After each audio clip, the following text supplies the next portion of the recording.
Sisi kama kikundi cha Jambo Nia tunashukuru sana kwa kuwezeshwa na shirika na taasisi ambayo inawezesha jamii ambayo ni ZEA. Imetuwezesha kwa ajili ya kutupatia mizinga ambayo ni 10, na kwa bahati nzuri yote tumeitega na yote tumenasa nyuki, tuko nayo na kwa sasa tunaendelea kupambana nayo ili kujiwezesha na kuboresha zaidi. Lakini vile vile ZEA tunashukuru kwamba kutuwezesha kupata mafunzo ambayo ni ya kuzalisha malkia, lakini pia kujua misimu ya nyuki, lakini pia kuweza kujua vibarua na madume kazi zao ambazo wanazifanya. Na kwa sasa kutokana na elimu ambayo tumepata, tunajua tunafanya nini na tunaelekea wapi, na tunahakika kwamba tutafika mbali katika masomo mazima ambayo wametuwezesha sisi ZEA.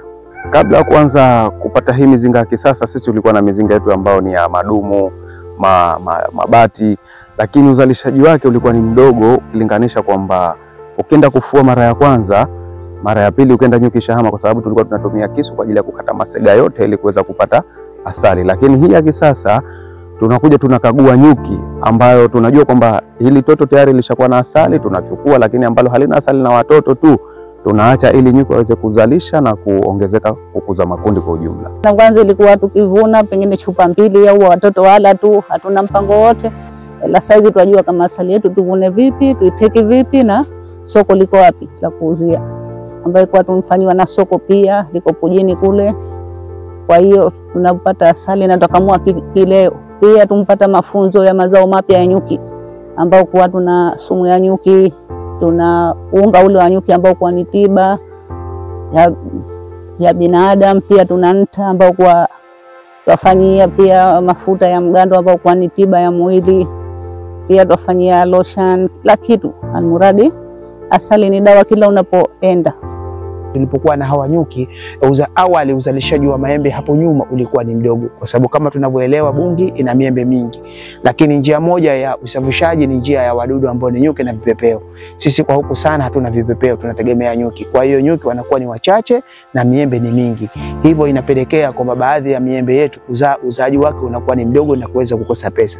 Baada tu ya kuweza kufuga hawa nyuki, miembe yetu tulianza kuwa na mabadiliko, kwa sababu nyuki walikuwa sasa washakuwa wengi na miembe yetu ikaanza kuzalishwa kwa vizuri. Lakini pia kuna ufugaji wa tuna ukulima wa ndizi.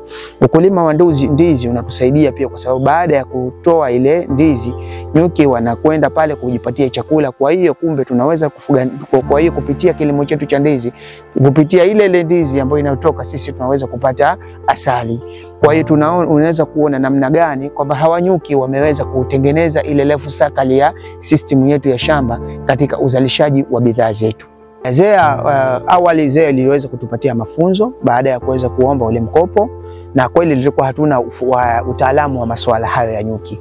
Kwa hiyo ZEA kwanza ilitupatia mafunzo kwa muda wa wiki moja pamoja na baadhi ya kikundi wenzangu. Baada ya hapo tukaweza kupata ufadhili au mkopo ambao ulikuwa ni wanafuu, tena ukiwa na masharti nafuu ya hali ya juu.